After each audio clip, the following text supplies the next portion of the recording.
Le ministre du pétrole Mahamman Barkebako Mustafa a accueilli cet après-midi au salon ministériel de l'aéroport international Djori Hamani de Niamey une délégation tchadienne conduite par la ministre tchadienne du pétrole, des mines et de la géologie Ndo Lenodi Alix Naïm Bay en visite au Niger dans le cadre de la relance du projet Pipeline Niger-Tchad, Cameroun et la reconduction du contrat de fourniture de gasoil à la République du Tchad.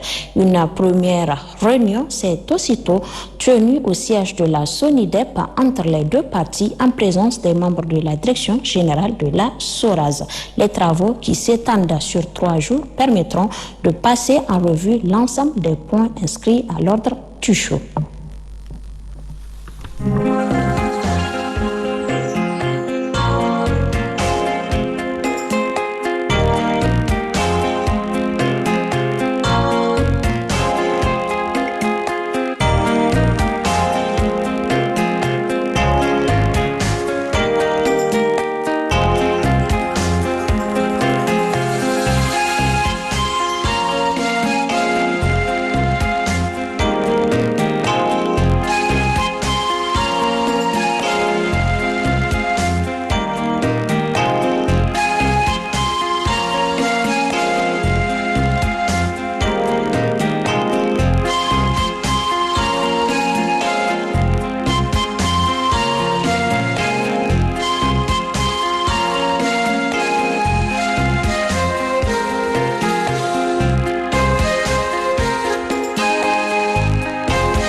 Première conférence virtuelle des ministres en charge de la communication et du numérique de l'Alliance des États du Sahel, AES. Cela pour mettre en application les instructions des 3 chefs d'État, notamment la mise en place d'une stratégie de communication sur l'AES, ses objectifs et son intérêt. Lawali Moutari, Mainasara.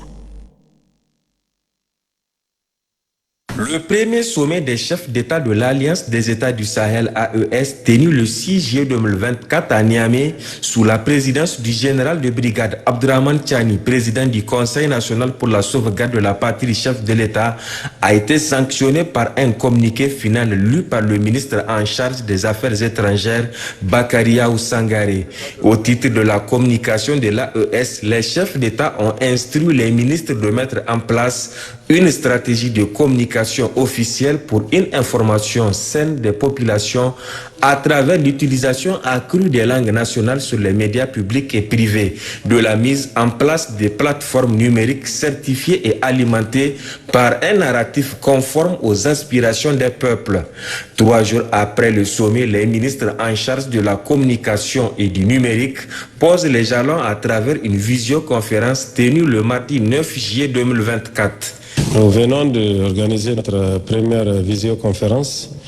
C'est en application des instructions de nos différents chefs d'État pour pouvoir vraiment faire le maximum de communication sur l'AES pour la souveraineté des États, pour la sécurisation des populations et puis pour le développement de nos peuples.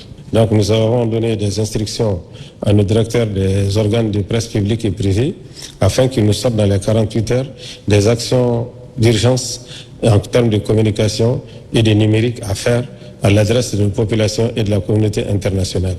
En plus de cela, nos techniciens vont se réunir d'ici une semaine pour nous sortir aussi un projet de charte graphique bien peaufiné et puis des signaux, des modèles et puis des visios par rapport à l'AES, des moyens de communication par image.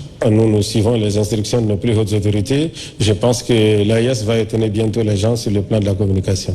Pour ceux qui peinent encore à le croire, avec la Confédération des États du Sahel entérinée par les chefs d'État, c'est une nouvelle page de l'histoire du Sahel qui s'ouvre.